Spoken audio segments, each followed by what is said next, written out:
Today we shall reflect on the life of St Ephrem. Ephrem was a native of Nisbis in Mesopotamia, the son of a pagan priest, and while still a youth, was driven from his home when his sympathy for the Christian faith was discovered. St. James, the noted bishop of Nisbis, saw to his spiritual instruction. It is believed that he then spent 8 years with the monks in the Egyptian desert, and that Saint Basil the Great ordained him a deacon. He consistently declined the priesthood, however, and years later also the episcopate. The Roman Empire was losing its eastern provinces in its wars with the Persians, and in the year 363 the city of Nisbis had to be returned to Persia.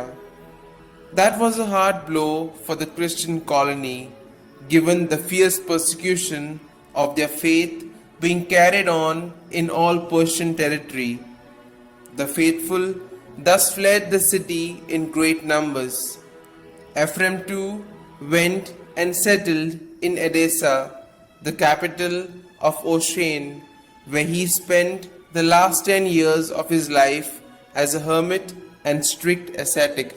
Edessa was at that time a hotbed of heresy, there existing no less than 10 heretical sects. Ephrem took issue with them all, both by preaching and by writing.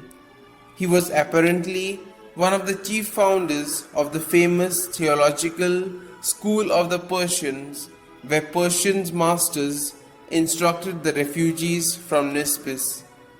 Declared Doctor of the Church by Pope Benedict XV in 1920, St Ephrem is referred to as the son of the Syrians and the harp of the Holy Spirit because he was the most prolific writer of Bible commentaries in the Syrian church and composed a large number of liturgical hymns.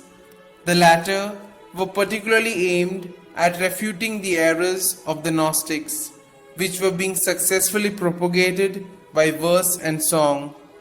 In fact, his influence among both the Syrians and the Persians was so great that 20 years after his death, St. Jerome had this to say of him.